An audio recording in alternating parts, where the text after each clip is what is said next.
Boa noite, pessoal, tudo bem? Não venho muito na quinta-feira, mas eu sou Miguel, para quem não me conhece. É um prazer sempre estar presencialmente aqui na casa falando sobre espiritismo.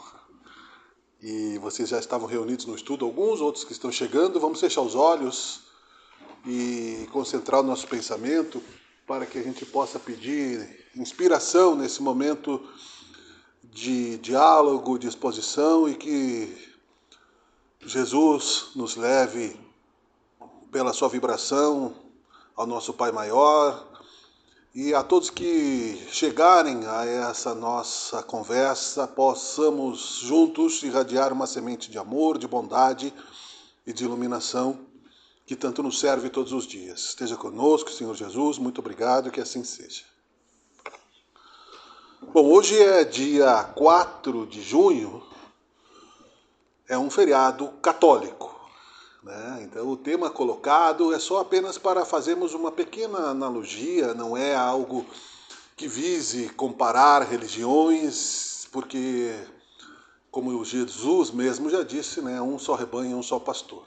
Cada um escolhe o caminho que quer seguir e cada um escolhe a forma como vai chegar ao Deus que está dentro da gente, que é o Deus de todos nós, porque ele está fora do tempo e do espaço. É uma sabedoria antiga desde a nossa criação como seres e desde a nossa lembrança racional como consciência. E, portanto, muitas vezes, quando se fala sobre isso, nós temos a impressão, mas eu já ouvi isso em algum lugar, eu já tenho essa reflexão dentro de mim, eu acho que eu já sei alguma coisa sobre isso, porque nós somos reencarnacionistas. Então a nossa cultura espiritual é muito mais ampla do que a gente lembra quando estamos encarnados. E a gente fala nisso seguidamente, porque estamos em missão encarnatória, com objetivos específicos de crescimento espiritual. Então, só vou falar um pouco aqui na introdução sobre os símbolos, não é? Para nós que estamos aqui, para também o pessoal que nos ouve nas redes sociais, sobre Corpus Christi e sobre simbolismos. A expressão Corpus Christi vem do latim e significa corpo de Cristo. Trata-se de uma solenidade da Igreja Católica destinada a celebrar o mistério da Eucaristia, que é o sacramento do corpo e do sangue de Jesus Cristo. O significado teológico. Para os católicos, a data não é apenas uma lembrança simbólica, ela exalta a presença real e viva de Jesus Cristo no pão, ou seja, na hóstia, não é? Que a gente conhece, pelo menos a gente já ouviu falar, não é? E no vinho, consagrados durante a missa. Esse processo espiritual e teológico é chamado de transubstanciação, onde a substância do pão e do vinho se transforma verdadeiramente no corpo e sangue de Cristo. Só isso, tá? Para que a gente possa também trazer o símbolo que é a água fluida dentro do Espiritismo, única maneira como remédio que temos de simplificar todas essas necessidades que se justificam de alguma forma. Não é só a Igreja Católica que tem simbologias, não é? Outras têm, e são até mesmo reencarnacionistas. Por exemplo, as religiões hindus, não é? Os Hare Krishnas, por exemplo, têm vários rituais e são reencarnacionistas, né? Outras não. Então depende muito essa compreensão daquilo que nós temos para lembrar a nossa existência como seres divinos, navegando pela vida com a consciência em desenvolvimento e que queremos nos religar à nossa origem. Religar significa voltar a Deus, religião. Voltar da onde viemos, não apenas de forma exterior, mas também de forma interior. Porque a centelha divina está dentro de nós. Cada um de nós tem, então, a possibilidade de fazer o seu próprio caminho através dessas reflexões que os símbolos auxiliam, estimulam. Poderia-se, por exemplo, numa casa espírita, colocar-se fotografias de fluidos saindo das mãos do médium, não é? Fotos do próprio Jesus fazendo isso e, por exemplo, a água fluida, ela é específica para cada um de nós. O que significa fluido? gás de um isqueiro é um fluido, o gás do botijão de gás é um fluido, é algo invisível, não é? O oxigênio é um fluido que a gente não enxerga. A água fluida, ela quando, com o poder de Deus e das energias espirituais que vêm pela oração, que nós não enxergamos, com cores, com especificidades químicas e que vão se transformar dentro do nosso organismo como uma forma de cura, tanto para nosso corpo espiritual, o perispírito, que é ensinado no Espiritismo, quanto na nossa matéria, vai ficar então como se fosse aqui um remédio, um xarope, uma homeopatia, que não é, claro, né, nada que possa ser vendido como remédio, pelo contrário, mas tem esta realidade como se fosse no catolicismo a água benta, que não é vendida, né, graças pelo menos isso. Em outras religiões o pessoal promete águas sagradas, né, utilizando o mesmo símbolo da água, vendendo isso como os vendilhões do templo. É muito ruim. Mas existe sim uma química, uma ciência nos passes, nas energias, e esta água fluida, que é aconselhada também que se tenha no Evangelho no lar, quando nós sentamos com a família, ou sozinhos, se a família não acompanha, com um copo d'água, porque ali estará, através do nosso anjo da guarda, a medicação na dose certa para nossas ansiedades físicas e espirituais. Realiza milagres relativos.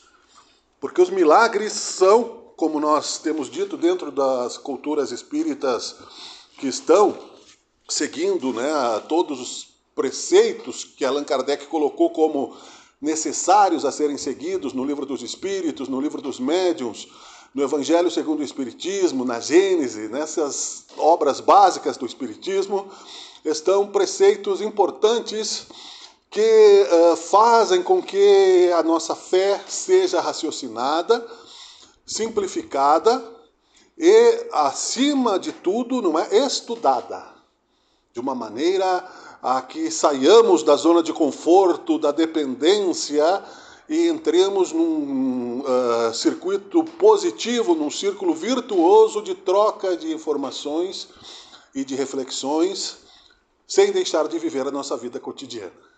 Não podemos ficar no mosteiro contemplativo, não podemos ficar em qualquer outro lugar que nos retire dos problemas cotidianos.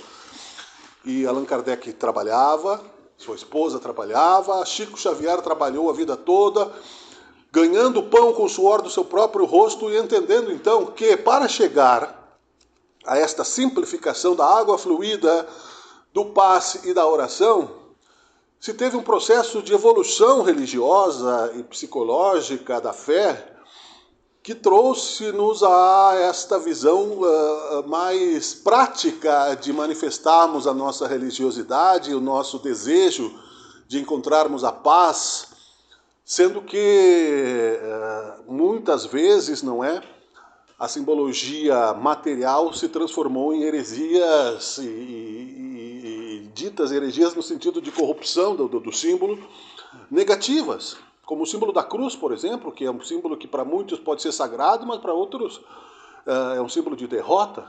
E nós vemos, inclusive, né, o símbolo da cruz no pescoço de bandidos, infelizmente, né, perdidos, né, com correntes de ouro, né, os traficantes de drogas, não é, que acreditam, têm alguma fé, mas distorcida, porque não serviu somente o símbolo para livrar a consciência dos erros. Não é? A simbologia dos feiticeiros, não é, que levou aí a muitas distorções também dos poderes da mente, da vontade e do amor, que aos poucos, depois de se criar todo, né, uma quinquilharia de misticismos em torno daquilo que Jesus Cristo ensinou no cristianismo primitivo, que é amar a Deus sobre todas as coisas e o próximo como a si mesmo, eis toda a lei e os profetas, e complementou com ajuda-te que o céu te ajudará, e mostrou que a alma não fica presa no corpo quando ela morre, mas que ela continua quando morre o corpo, não é? Porque a alma não morre. Quando saímos do corpo que perdeu já as suas energias fluídicas devido à lei da destruição, para continuarmos progredindo como espíritos, reencarnarmos, entre uma encarnação e outra estamos localizados em endereços, não é? Materiais menos visíveis, mas sim numa dimensão real, que é a dimensão da espiritualidade, que temos casa, que temos comida, que temos relacionamentos, ou que temos também desertos, florestas, prisões, de acordo com aquilo que nós criamos, como filhos de Deus imortais, o que é magnífico saber-se e pensar. O símbolo, portanto, é a necessidade de uma memória mesmo, já que nós não exercitamos tanto raciocínio e precisamos, não é, de algumas coisas que nos lembrem, é para isso que ele serve na sua bênção sagrada. Então, nada contra. Cada um, né, manifesta a fé ao qual se sente mais à vontade. O que tornou as religiões imorais foram os vícios dos seus sacerdotes. Isso sim, desde o tempo do Egito, desde o tempo da Pérsia Antiga, depois nos judeus e hebreus, né, os próprios cristãos, depois de um tempo que Jesus partiu, Jesus que realizou milagres, entre aspas, né, que a ciência um dia explicará, porque o invisível desses milagres são muito mais reais do que nós possamos imaginar, na transformação celular, na recomposição dos ossos de um paralítico, na recomposição das células tronco e oculares de um cego.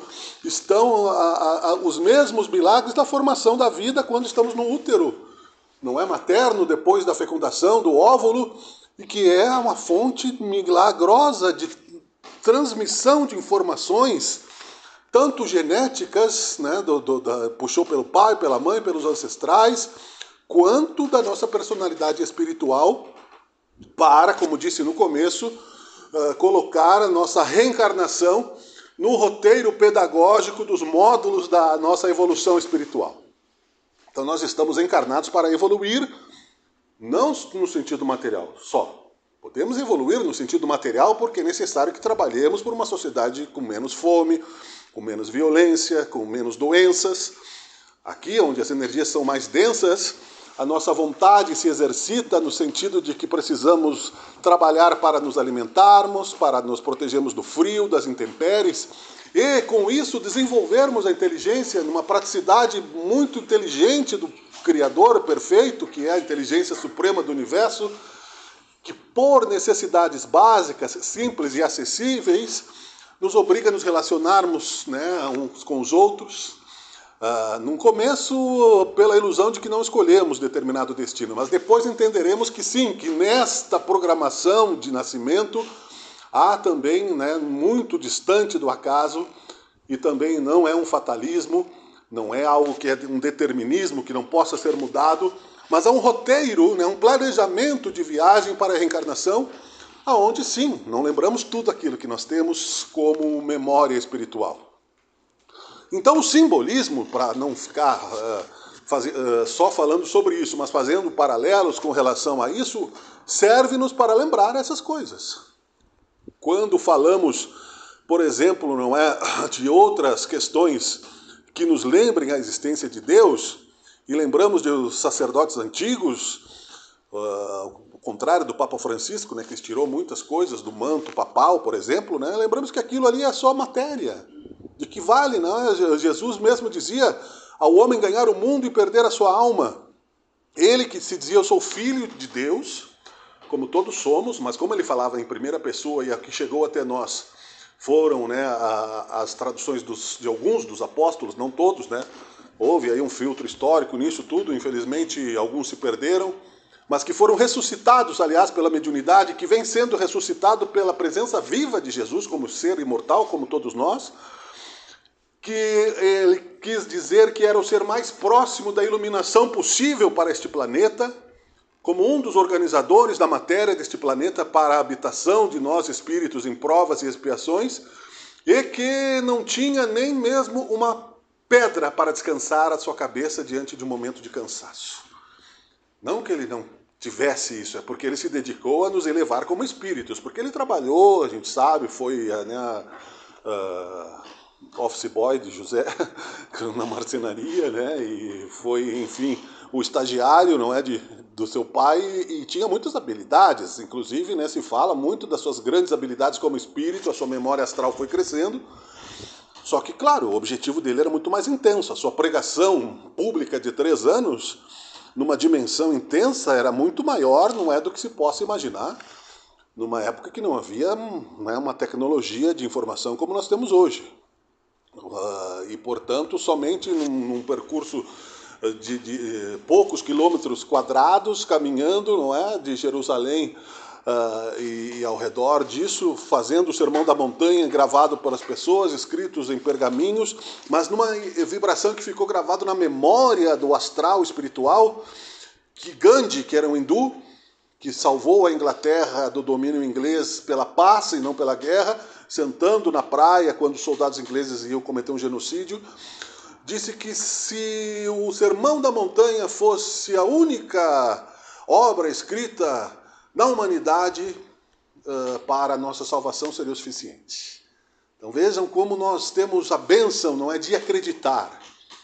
E acreditar é um simbolismo pessoal interno. Eu posso ter ali na minha memória, que se perde hoje em dia nas redes sociais pelo excesso de oferta de informação, na internet, no dia a dia mesmo, né? Eu entro numa biblioteca, não sei o que escolher, não sei o que ler, é muito rio de palavras, muitos caminhos que não levam a nada e a lugar nenhum, sejam ricos de matéria, sejam pobres, e o nosso vazio interior permanece dizendo quem eu sou, para onde eu vou, não é, sem respostas.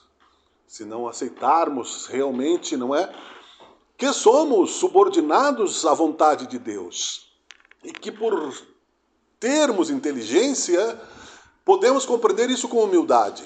São os enigmas que atrasam a nossa sociedade, aliás, porque também há um outro símbolo que não está nas religiões, mas que está nas universidades, que é o diploma universitário.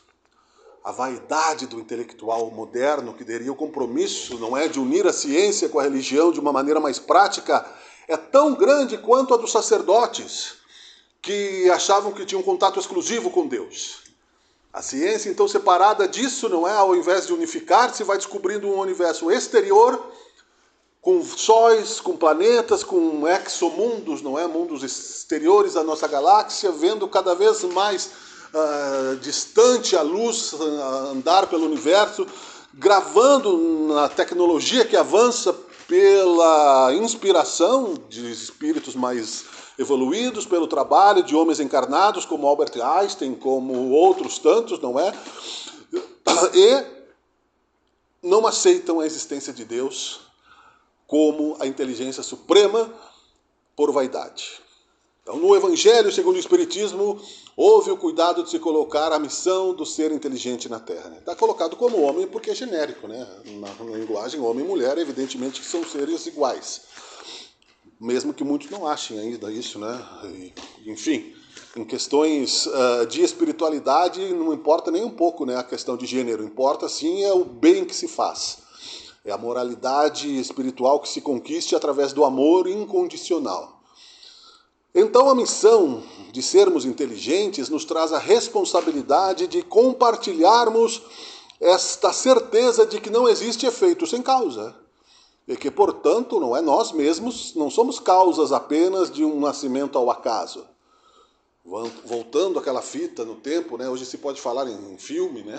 Jesus não podia falar, não tinha cinema. Não. Ele poderia falar porque ele sabia que existia cinema, que existia nave espacial, que existiam outros planetas, que existiu Atlântida no passado, porque era Jesus que criou o planeta com a sua mente, tirando uma bola incandescente do Sol, esperando a Terra esfriar, trazendo espíritos, engenheiros siderais, como se diz, colocando na Gênese, como diz ali do Allan Kardec, o resumo disso tudo, não a Gênese bíblica, né, mas a Gênese que vai além dos recortes bíblicos que se fez para dominar a população com mitos e com ideias que não eram práticas para o dia a dia, esperando que amadurecêssemos, não é? Entenderemos que podemos, então, através desta compreensão, chegarmos a esse Deus Criador que fez com que, aparentemente ao acaso, um pai e uma mãe se encontrassem. Lá, no ano X, todos contam suas histórias, sejam elas quais forem, e antes deles, seus avós, e bisavós, e tataravós, e bem além de Adão e Eva, não é? porque é um mito também a questão do paraíso perdido em um casal que povoou a Terra, não seria nem possível matemática, estatisticamente, não é? Então, quer dizer, vamos observando que na nossa lógica simples não é necessário uma engenharia muito grande, maquinal, para compreendermos que esta causa de sermos e termos consciência ética de que eu não posso prejudicar o meu semelhante sem sentir algum tipo de responsabilidade emocional, não é obra do nada. É uma construção feita pelo tempo de nossas reencarnações. Fomos criados simples, fomos criados no pensamento de Deus, chegamos ao momento da racionalidade que se chama mônada, espíritos puros, simples, com a felicidade, não é, de podermos nos expandir como herdeiros de um pai bom, não como o pai cruel e medieval que foi criado também para o domínio das consciências e mentirosamente, né, uma imagem simbólica do mal lutando contra o bem e com a possibilidade de vitória do mal, né, ou de descompensação nessa balança irreal. Não existe o mal, na verdade, é a ausência de luz que nos faz temer o amor e vivermos na escuridão. Esse próprio Deus, então, que nos deu a possibilidade, né, de expandirmos-nos. E penso que em respostas individuais, não é, coletivas, sobre o que eu ia dizer hoje, né, íntimas, né, enquanto vinha para cá, sobre Deus que sabe tudo. E pergunto para mim mesmo, não seria chato, né, se eu soubesse tudo que meus filhos vão fazer para mim? Né? Uma surpresa, uma festa de aniversário, um presente de Natal, uma conversa, né? A minha filha que ia fazer pedagogia, ontem já mudou de ideia, vai fazer história, daqui a pouco ela vai querer ser astronauta, e são surpresas, eu não sei o que ela vai ser, são escolhas dela. Então Deus não estaria vivendo num tédio, e nós, para que queremos evoluir então, se viveríamos num tédio contemplativo, não é? É muito chato, eu diria, para a consciência que tem o desejo da evolução. E a resposta que veio para mim mesmo, né? Porque a minha consciência, como todos nós individuais, está interligada através da oração, é que por isso eu sou discreto. Por isso eu não me imponho. Por isso eu não apareço à face de Deus, como um dia nós encontraremos, como Jesus encontrou, dizendo: eu sou o caminho, a verdade e a vida. E não nos prendamos também somente para que não fiquemos também dogmáticos, fanáticos na bolha do espiritismo, a observarmos o comportamento de outras religiões. Por isso que eu quis dizer que falamos de Corpus Christi apenas como um significado cultural da religião cristã. É uma escolha que foi feita para celebrar o símbolo da Eucaristia. E há, num dos livros do André Luiz, um exemplo, né, que ditou para Chico Xavier, um exemplo exatamente disso. Quando ele vai em uma igreja católica, em espírito, no momento da hóstia, aquele padre que ali estava não tinha assim uma energia muito boa, porque ali ele estava paramentado, não é, com as suas pompas de pavão, o que ilude muitas vezes, né, como se fosse um ser superior. E a pessoa que foi receber a hóstia não tinha aquele merecimento, né? Eu acho que tu lembra, né, Léo, desse livro, né? Quem leu as obras do André Luiz sabe, não sei qual deles que tá, mais ou menos, né? E a pessoa que estava ali, igual acontece no passe, igual acontece na água fluida, inocentemente não sabia do hábito secreto daquele sacerdote. E o André Luiz perguntou: tá, e agora? O merecimento dessa pessoa ingênua, né? Aquela hóstia foi abençoada pelo plano espiritual. O padre foi isolado daquela bênção. Então é um símbolo. Né? É assim como é a água fluida, né? Assim como é o alimento, quando a gente agradece, a gente está abençoando, né, por termos aquela energia disponível para andarmos mais um pouco fisicamente, e tudo é energia. No plano espiritual também se ora. Quando a gente desencarna, a gente não vai ficar preso lá no nosso túmulo porque somos espíritas. Né? Então a gente vai achar que não é um bom lugar, né? Vou querer uma cama um pouquinho mais confortável, né? Até porque caixão não tem gaveta. Mas é uma realidade, não temos medo de falar da morte, né? A morte é uma coisa, né? E se não tem gaveta não dá nem para levar um lanche, não dá para levar nada, né? Já se fizeram caixões com socorro, né? De tanto medo que as pessoas têm, no SOS e tal. É natural.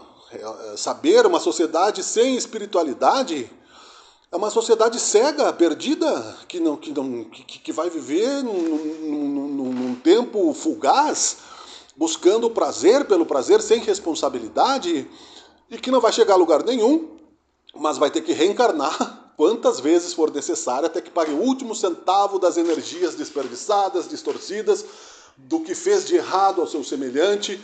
Como antes de Jesus, os gregos já previam: quem te feriu vai te curar. Porque eram reencarnacionistas, porque sabiam que a alma não tem fim, que a alma continua. Então o que eu quis dizer quando eu disse que nós não podemos fazer o mal sem sentirmos uma certa responsabilidade sobre isso, não é só porque a gente ouviu falar do Evangelho, porque a gente compreendeu um pouco da lei de causa e efeito, mesmo quando nós estamos sozinhos, que a gente faz alguma coisa, um pensamento, alguma coisa, porque nós testamos isso há muitas vidas já, que nos trouxe a sermos espíritas hoje. Que nós não achamos que vai chegar alguém que vai varrer a nossa energia negativa. Pode até acontecer, uma limpeza astral coletiva, mas que vai gerar logo em seguida outro, né? Eu cito o exemplo bobo do cãozinho, né? Moleque, que você vai lá, você lava o bichinho e solta ele no pátio, ele vai rolar na terra para se sujar de novo. Porque ele é apegado àquele cheiro, ele gosta daquela poeira, não é? Eu tinha um cachorrinho que era da minha sogra, sogra, né, que ele se rolava na carniça no meio da rua quando tinha, né, e gostava daquilo. Por mais limpo que ele tivesse, eu acho que então são vícios da mente, não é? Que nós somos construtores de nós mesmos. E para concluir, num processo de reencarnação, nós somos reformistas de nós mesmos, porque nós já estamos em processo de construção. Então reformar é um pouco mais desafiador. É possível, é claro, senão não teríamos saída, né? Do que construir. Construir, nós construímos, considerando o mito de Adão e Eva, até as primeiras tentações do caminho. Fomos criados puros, simples e ignorantes para expandirmos a consciência até nos tornarmos perfeitos, como perfeito é o nosso Deus que está no céu. O que vai levar um tempão, né? Porque Deus não tem começo nem fim, então não tenhamos pressa. É um dia de cada vez, cada dia baste o seu mal. Porque eu tenho um monte de conflitos animais, e como um ser racional, como disse Platão, né, um animal racional, físicos, materiais para resolver, para querer brincar de santo. Não vou conseguir. Eu vou ter que melhorar meu comportamento primeiramente comigo, depois com os meus próximos, que normalmente é a minha família, não é? Não é a família só de sangue, não, é parentesco corporal e parentesco espiritual. A minha família, então, é só os que são do meu sangue, não. Mas aqueles que estão perto, não é? Inclusive os animais e vegetais também são próximos da gente, de alguma forma, não igual, no mesmo nível, mas também tem uma responsabilidade moral e ética nisso, como gratidão a Deus, que nos dá a possibilidade de evoluirmos, a herança da felicidade como escolha. E aí, reformar, você precisa então fazer o quê? Retirar aquilo que não serve mais. Não é? Por exemplo, nós tínhamos um hábito, recentemente me mudei, não faz muito tempo, não é? Mas de guardar todos os vidros de pepino vazio. Que nunca utilizamos, né? Então, quando nós nos mudamos, nós botamos acho que uns 40 vidros de pepino que nunca foi utilizado. Para quê? Aquilo o meu pai, que já desencarnou em 2012, deixou um porão lá que ainda nós não mexemos, porque a minha mãe não deixa. Tem uns 40 garrafões de vinho lá, que a energia é parada. Um vidro que pode ser reciclado para outra coisa, né? Então a gente faz isso. É ainda do nosso processo cultural achar que, né, o apocalipse vai nos prender num bunker e que ali nós teremos, né, que ter comida para sempre até que venha então Jesus numa nuvem de megatons e salve todo mundo, né? O apocalipse é a boa notícia de uma nova era que começa com esta reforma que nós estamos falando. Aceitar, ouvir já é um começo. Eu vou ouvir, né? Eu vou ouvir. Depois eu vou tentar trazer para dentro de mim um pouco daquilo que eu ouvi, um percentual. Pode sentar. Depois eu vou trazer um pouco daquele percentual para o meu hábito. Depois o meu hábito vai entrar em contato com outras pessoas que vão criticar o meu hábito. E que eu vou errar, e aí eu vou me contradizer, e eu vou tentar de novo, eu vou insistir, porque eu sei que eu vou conseguir. E como diz a filósofa da Nova Acrópole, Lúcia Helena Galvão, um dia será a última vez que eu fiz o erro. E os espíritos dizem isso. Se nós andarmos para frente, a vida é imortal, eu não posso me estabelecer metas que eu seja incapaz de cumprir. Então, um pouco que eu avance, mas que seja para a eternidade, já é muito. A reta é infinita, simples, né? Imaginemos uma estrada, todo mundo já viajou, uma estrada reta. Eu estou indo reto. Se eu mudar 1 milímetro para a direita ou para a esquerda, o meu destino será outro. Suponhamos que para a direita seja uma virtude, ou para cima. 1 milímetro, no infinito, isso vai gerar um ângulo bem grande lá na frente, num triângulo. Então nós podemos, pela força de vontade, recomeçar constantemente, quantas vezes for necessário. E recomeçamos às vezes o mal, como fazem os espíritos que escolhem as sombras, não é? E mesmo que saibam da existência de Deus, acham que podem desafiá-lo, porque compreendem um universo pequeno dentro de um planeta, até mesmo de uma galáxia, e não conseguem entender a felicidade como luz de liberdade. Nem esses se perderão, disse Jesus. Mas vamos ficar aqui no nosso tete-a-tete, aqui, que é mais perto do que nós estamos vivendo. O símbolo, então, da nossa transformação não é algo que eu vou fazer como Canudo, que eu vou botar uma faixa, bicho aprovado no vestibular. Isso é para trabalho. Posso botar no meu currículo, né? Para ganhar dinheiro, é justo, né? Isso é justo.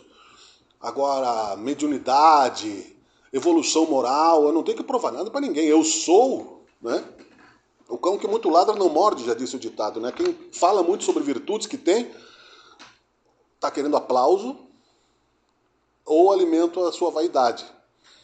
Porque o próprio Jesus exemplificou, eu não sou bom, bom é Deus. Eu sou mestre, pode me chamar de mestre, eu conheço tudo. Ele era bom, mas ele quis ser humilde, assim como o exemplo de Deus que nós dissemos que é discreto. Pensa bem alguém dizer, olha, você tem que ser Deus, e aí passou 40 anos e você não consegue nem ser bom. Porque 40 anos não é nada diante da eternidade, né? Nós desanimaríamos, e o Consolador, né, é para nos motivar. Vocês já imaginaram um consolador que diga, olha, você não... Como diziam, né, os pais antigos, né, meu filho não serve para nada, né? Não faz nada certo, não é? Como um objetivo de não faz nada mais que obrigação. Isso era uma crítica construtiva que nunca me ajudou em nada. Nunca me serviu como motivação. Mas sim, claro que o elogio correto, justo, vai lá, você vai conseguir, não é? Não importa o quanto demore, uma visão de tempo diferente que não termina com a morte, mas que vai além, que nos motive até o último segundo das nossas vidas avançarmos com um aprendizado, com uma memória nova, que nos faça, por exemplo, inclusive opinar contra a pena de morte, contra aborto, contra essas questões que fazem com que interfira-se na vontade de Deus na questão de dar a vida a tudo que é obra sua e nos faça, né, sombrios como civilização. O Espiritismo é uma luz que está na mão de todos nós e que deve estar além das nossas próprias compreensões, e podemos todos fazer um pouco disso. Divulgar, falar, consolar, aprendendo constantemente, que vai gerar, sim, está gerando já há mais de 200 anos, uma nova mudança cultural para chegarmos no planeta de transição com essa responsabilidade alegre de termos feito um pouco melhor por nós mesmos, é claro, por Deus que nos criou e pela vida que é positiva, é boa, sabendo que tudo que não é construtivo, necessário para o progresso e para a felicidade, para o amor, vai ser transmutado, vai ser transformado e vai voltar como luz, porque nada se perde, né? Tudo se transforma na obra divina. Agradecendo a atenção, eu espero que eu tenha conseguido juntar o Lé com o Cré, eu me esforço aqui para que fiquemos, né, nessa reflexão cotidiana, que é, sim, importante para, numa última reflexão, nos reabilitarmos de uma palavra que é muito nossa aqui, né, do burro. O que é o burro? Tá tudo muito bem, mas alguém fez alguma coisa que te incomodou, você já emburrece, né? Fica de mal.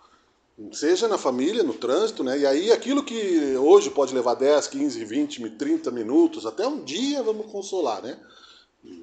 Mais que um dia, daí já é dormir no própria ira, né? Como disse o apóstolo São Paulo, não é legal. Levaria séculos. Nós temos pessoas que estão séculos odiando por uma agulha, incapazes de enxergar sua própria responsabilidade no mal que se sente vítima, porque ainda são espíritos muito primitivos e orgulhosos, no sentido não intelectual e emocional, séculos de sofrimento, quando o perdão é o que liberta. Né? Então a gente tem essa balança dentro da gente. Né? Toda vez que eu me emburro lá um pouco, eu penso, pá, vou ter que perdoar, não tem saída, né? Então eu me esforço um pouco e aí você morde o orgulho, vai lá e puxa um assunto. A pessoa às vezes rebate com uma chicotada de novo, se a pessoa é difícil ou não, você não sabe quem é, né? São desafios do amor, pode ser qualquer pessoa. E aí você vai de novo até que não é humilhação, não é toxicidade, não é? É um desejo de paz. Se não der certo, não é culpa sua, né? É um símbolo também de amor, o perdão. Vamos fechar os nossos olhos para que nós possamos agradecer novamente a essa inspiração que nos autorresgata no sentido de imprimirmos na memória do universo algo de construtivo a todos nós, irradiar os nossos sentimentos e pensamentos para este mundo que precisa um pouco dos nossos fluidos gerados na usina das nossas imaginações e dos nossos seres imortais, que fazem parte também como uma função construtiva no universo, pedindo a Deus que nos dê humildade a cada passo construtivo e progresso que tenhamos, para seguirmos mais e melhor e mais efetivamente na direção do resgate dos nossos erros no mundo de provas e expiações, mas também na aprovação das boas notas da reencarnação para avançarmos na direção da luz mais rápido, pelo menos dentro da vontade de Deus. Que seja feita a tua vontade, Senhor Deus. Obrigado, Senhor Jesus, aos espíritos irmãos aqui presentes e todos aqueles que fazem parte deste círculo do Harmonia e Luz, e não só daqui, mas da nossa cidade, do nosso planeta. Muito obrigado, seja feita a tua vontade mais uma vez, Senhor, e que assim seja. Obrigado.